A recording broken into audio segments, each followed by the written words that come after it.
안녕하세요. HSK 전문 강사 김은정입니다. 이 시간에는 4월 HSK 5급 시험을 대비해서 대비 특강을 진행해 보도록 하겠습니다. 이 시간에는 우리가 독해 3부분을 진행을 할 거예요. 독해 3부분 같은 경우에는 비교적 긴 글을 통해서 우리가 그 수반되는 구체적인 문제들을 푸는 영역이죠. 아무래도 시간 싸움이 조금 중요한 영역이에요. 5급 정도 되면 이게 지문 양이 길어지기 때문에 빠른 시간 안에 빨리빨리 읽고 가야 되는데 또 내 문제를 풀어야 되니까요. 근데 이걸 막 하나하나 꼼꼼하게 보고 있으면 나중에 한 지문 두 지문 막 버리게 되잖아요. 그래서 독해 3부분은 내가 시간을 좀 신경 써야 된다는 건 전략이 굉장히 중요한 영역일 수 있겠다라는 생각을 하시면서 본격적으로 들어가 보도록 하겠습니다. 오늘의 적중 문제를 풀 거예요. 그러니까 매번 제가 지금 계속 특강을 진행을 할 때에 문제로 진행을 한다는 건 실전적으로 우리가 공부를 해본다는 거예요. 이론은 사실 별로 그렇게 중요한 게 아니고 문제에 딱 맞닥뜨렸을 때 내가 어떻게, 특히나 독해 3부분은 이론이 딱 있는 게 아니잖아요. 그래서 내가 이 문제를 딱 맞닥뜨렸을 때 어떻게 해야지 빠른 시간 안에 오답률을 낮추고 정답률을 높이고 빨리빨리 정답을 뽑아낼 수 있을까라는 생각을 하셔야 된다는 거. 풀이 순서가 그래서 중요해요. 무턱대고 가면 답이 막 안 나와. 그럼 여기에서 막 질질 끌고 있으면 시간이 막 가잖아요. 그래서 풀이 과정이 굉장히 중요하다는 거죠. 내가 처음에 이걸 생각하면서 이렇게 해서 이런 식으로 답을 도출해야겠다. 그리고 나서 공부를 다 하시면 이제 우리가 이걸 유형을 좀 분류를 해야 돼요. 이게 어떤 유형이고 이런 건 도대체 무슨 의도를 갖고 문제를 낸 거고, 의도를 알아야 우리가 대책을 세울 수 있잖아요. 그래서 이 출제 의도가 뭔지를 정확하게 알고, 그럼 이 출제 의도를 가진 문제를 내가 어떤 전략으로 풀어야 되냐까지 딱 마무리를 지으면서 강의 진행해 보도록 하겠습니다. 오늘은 적중 문제 볼 거예요. 뭐 늘상 그렇죠. 사실 이제 5급부터는 독해 부분의 영역에서 지문 길이가 길어지기 때문에 머리가 아프고 막 하겠지만 일단 한 4단락 정도의 문장이 쭉 이어져요. 근데 전체적인 글의 흐름을 조금씩 파악하시는 것도 좀 중요합니다. 서론 이렇게 해서 쭉쭉 흘러가서 결론까지 이렇게 이어지는 글들을 한번 쭉 훑어볼 거고요. 중요한 건 글의 내용을 내가 이해하고 이 글이 어떠한 메시지를 어떻게 전달하는지 문학적인 접근이 중요한 게 아니라 제시되어 있는 정보에 대해서 내가 빠르고 정확하게 파악하는지가 중요하잖아요. 그렇기 때문에 이 문제들이 어떻게 내가 이 문제들을 보고 어떻게 문제를 풀어야 되는지, 보통 4문제가 주어집니다. 보면 뭐 왜什么说 원인을 물어보는 것 같고요. 특정 구문이 이제 딱 따옴표 안에 들어가 있죠. 두 번째 문제 같은 경우는 단락을 딱 정확하게 딱 지목을 해서 거기에 있는 어떤 어휘, 표현에 대해서 물어봐요. 이런 문제가 조금 난이도가 높을 수가 있어요. 왜냐면 숨겨진 의미를 지금 추론하는 거기 때문에. 자, 그 다음에 너무 고마운 게 정확하게 단락을 좀 짚어줘요. 4번째 단락에서 다음 중 옳은 것은. 4번째 단락까지는 좋았는데 옳은 거 고르는 문제가 시간이 굉장히 많이 걸리죠, 우리가. 왜냐면 이건 뭐야? 라고 딱 물어보면 그것만 찾아서 딱 풀면 되는데 단락 전체에서 옳은 걸 골라야 되니까요. 굉장히 골고루 오늘은 여러 가지 형태, 정말 독해 3부분에서 가장 전형적으로 나올 수 있는, 근데 조금은 쉽지 않은 난이도의 문제들을 좀 갖고 왔습니다. 最适合做上文标题的是 하면 가장 제목으로 적절한 거죠. 그러니까 구체적인 원인 물어보는 거, 특정 표현 물어보는 거, 그리고 특정 단락의 정보가 옳은지를 확인하는 거, 그리고 제목. 딱 지금 스탠다드한 전형적인 독해 3부분 문제입니다.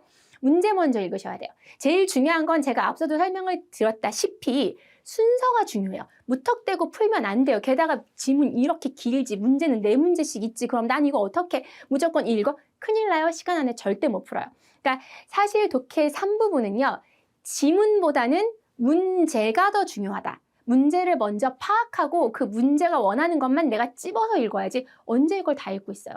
다 읽다 손 치더라도 내용도 내가 다 파악하지 못할 뿐더러 문제가 원하지 않는 그런 좀 세부적인 내용들까지, 불필요한 내용들까지 우리가 볼 필요는 없다라는 거예요. 왜? 시간 제한이 있으니까. 볼게요. 71번 为什么说我们其实都是海绵. 이게 해석이 안 되더라도 이 부분이 본문에 나와요. 그럼 여기에 대해서 우리가 이제 문제를 풀면 되고, 第三段中的打成一片. 이게 打成一片 자체가 뭔지 모르겠어. 하나의 그런 조각으로 뭐 이렇게 만든다는 건가라는 거. 단어가 쉬우면 일단 추론은 해보시는 게 중요해요. 무슨 뜻인지. 그 다음에 4번째 단락, 이거 아까 다 봤죠? 제목은 뭔지 이렇게 문제를 먼저 4개를 다 읽어놓으세요. 그러니까 5급은 그런 경우가 조금 적은데 이제 6급으로 올라가면 71번이 먼저 풀리고 72번이 풀릴 줄 알았는데 72번이 먼저 풀리고 71번이 풀리는 경우가 있어요.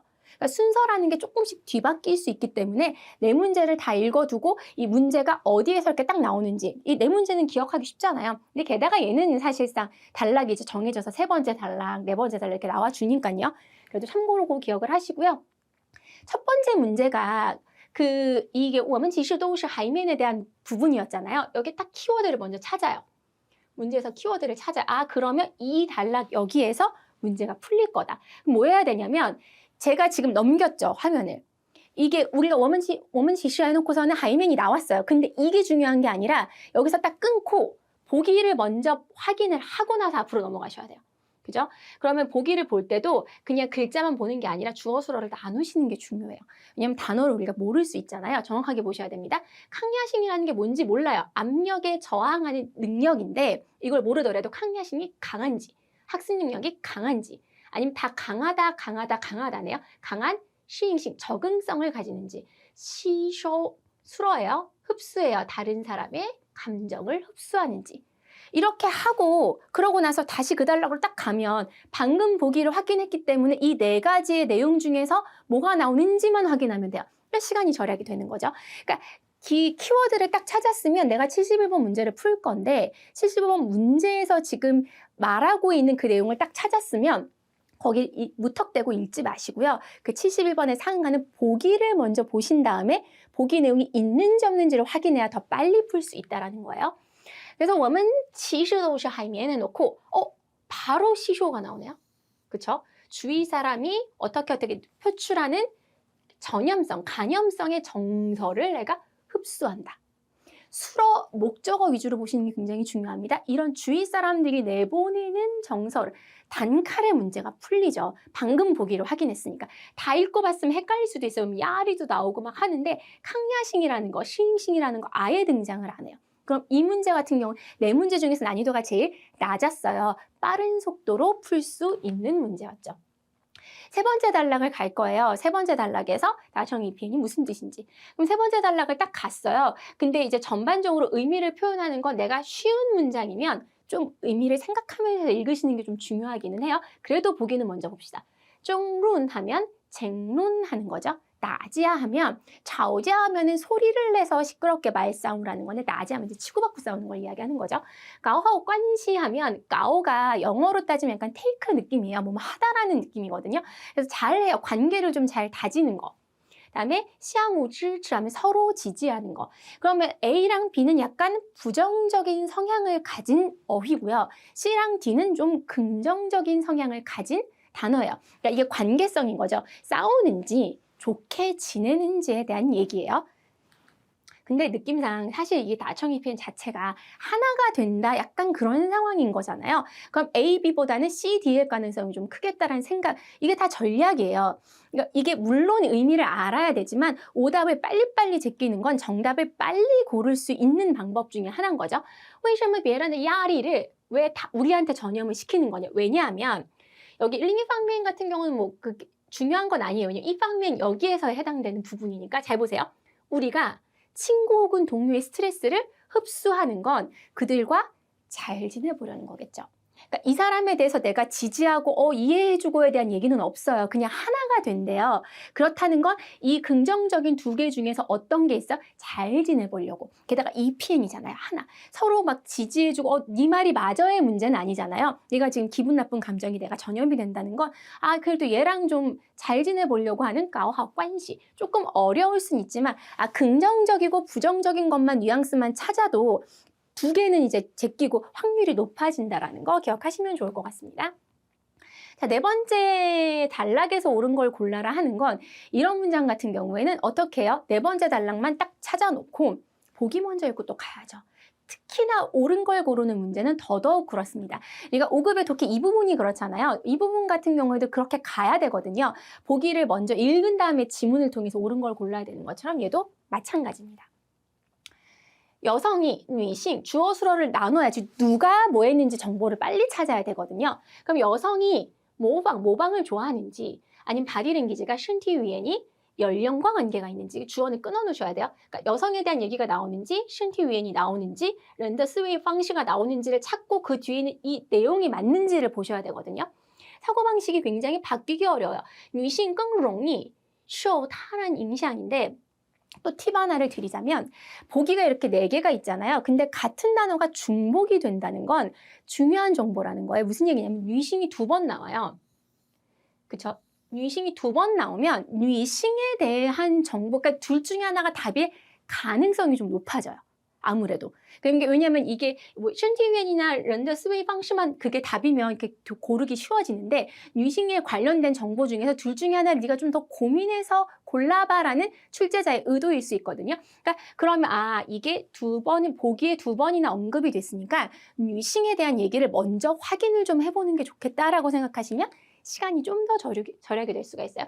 쭉 읽어요. 읽다 보면 女性을 먼저 찾는 거죠.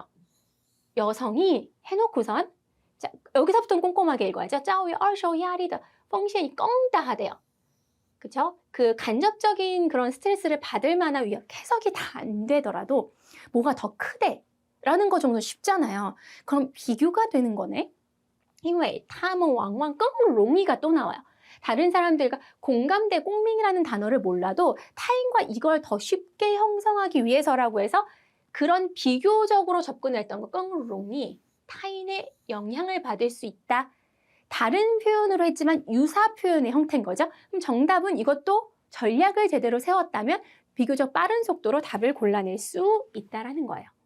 제목을 보셔야 됩니다. 제목 어느 단락에서 나와요? 라고 물어보면 마지막 단락이요? 라고 대답하시는 분들 되게 많아요. 근데 5급의 경우, 6급부터 조금 달라지거든요. 5급의 경우에는 첫 번째 단락이랑 마지막 단락을 읽으셔야 돼요. 그러니까 중국인들이 문장을 쓸 때 그 두갈식이나 미갈식을 굉장히 좋아해요. 병렬식도 많이 써요. 그래서 6급 같은 경우에는 각 단락의 첫째 줄을 읽고 난 다음에 제목이랑 주제를 골라라라고 이야기를 해요. 그것도 글의 종류에 따라 좀 달라질 수는 있지만 일단 기본적으로 5급은 첫 번째 단락에서 내가 지금 무슨 얘기를 해보고자 해라고 던져놓고 막 얘기를 하다가 마무리를 짓는 경우가 굉장히 많기 때문에 마지막 단락만 읽으시지 말고 첫 번째 단락과 마지막 단락을 같이 보시는 게 중요할 거라는 거 생각하고 가시면 좋을 것 같아요. 이것도 보기를 먼저 봅시다. 하이면 샤오잉 효과예요. 스펀지 효과. 하이면은 아까도 등장을 했는데 제가 일부러 해석을 안 했어요. 해석이 중요한 게 아니라 맥락을 따라서 정보에 대해서 정확하게 내가 이게 맞는지 틀리는지를 고르는 게 중요하니까 칭수더 리량. 칭은 경청, 기울여서 수는 하소연을 하는 거예요. 본문에는 팅이라는 표현이 들리거든요. 그러니까 경청을 하는 건지 내가 하소연을 하는 건지 그 차이예요. 전염의 스트레스, 그러니까 여러분이 이제传染的压力 전염되는 전해지는 스트레스. 근데 이미 여기까지 봤으면 우리가 문제를 앞에 문제들을 정확하게 풀어냈으면 그래 부정적인 감정이 누구누구에게 전염이 돼. 타인이 막 기분 안 좋아하면 나도 안 좋아져 라는 느낌이 이미 좀 왔기 때문에 얘인가? 라고 할 수 있어요. 누동, 표정을 너는 읽을 수 있어? 라는 부분이죠. 첫 번째 단락에 보시면 쭉 읽을 수 있으면 읽으면 좋아요. 근데 이事实上을 제가 일부러 표시해 놓은 게 사실은 말이야 바쁘잖아요 우리가. 事实上其实아니면 可是 그런데 말이야 但是 근데 그러나 이렇게 나오면 그 뒤에 중요한 진짜 핵심 부분이 나올 가능성이 되게 커요. 그러니까 事实上이 나오죠. 倾听的过程中你也会不知不觉的 부지불식간에 전염 이 얘기가 나오죠. 그래놓고 마지막 단락을 봅시다. 마지막 단락에도 연구가들이 발견을 했는데 우리는 받아들여야 뭘 다른 사람들의 부정적인 사고방식을 그리고 그 의식 하에서도 이게 타인의 그 스트레스를 받았을 때 신체 언어를 모방하기도 하고 쭉 이렇게 가요. 쭉 가다가 그 밖에도 여성들이 이걸 받을 가능성이 커. 뭐야? 스트레스를. 그러니까 마지막 단락만 읽어서는 확 안 나올 수 있기 때문에 제가 첫 번째 단락을 읽으라고 했던 거야. 마지막 단락에선 노골적인 주안란이라는 단어를 딱 제시하지 않았으나 결과적으로 타인에 대한 감정에 영향을 받는다라는 얘기를 하기 때문에 우린 정답을 뭘로 고를 수 있다? 호의 주안란의 야리는 이미 앞에 문제들을 풀면서 접근할 수 있었으니까요. 자, 출제 의도랑 핵심 전략을 파악을 해야 되는데 독해 3부분은 출제 의도가 뭐냐면 주어진 정보를 그러니까 이 지문을 다 파악하는 게 중요한 게 아니라 1, 2, 3, 4, 5번에 핵심되는 그 정보를 빨리 파악하는 거예요. 그래서 문제를 먼저 읽고선 지문을 탁탁 치고 들어갔잖아요. 지문 먼저 읽으셔야 됩니다. 그리고 글의 주제는 첫 단락과 마지막 단락에서 찾는다. 독해 3부분 연습 많이 하셔야 돼요. 그러니까 시험이 코앞에 임박했을 때 문제의 수가 제일 많잖아요. 얘가 독해 3부분이 제일 많단 말이에요. 독해 15개, 독해 10개. 근데 얘가 20문제이기 때문에 우리가 이 부분에 대해서 조금 더 신경을 많이 쓰셔야 한다라는 거. 그래서 전략이 굉장히 중요하고 시험을 얼마 안 남겨놨을 때 독해 1부분에서 막 문법 외우고 막 전략 외우고 따페이 외우고 이러지 마시고요. 문제, 독해 3부분 문제를 좀 많이 푸셔서 최대한 좀 오답을 줄여봐야겠다라는 생각을 하시는 게 중요할 것 같습니다. 오늘 배웠던 독해 3부분 중요한 얘기 굉장히 많이 드렸거든요. 이 오늘 들은 강의 내용을 통해서 좋은 성적 거두시길 바라면서요. 이 수업 여기서 마무리 짓도록 하겠습니다.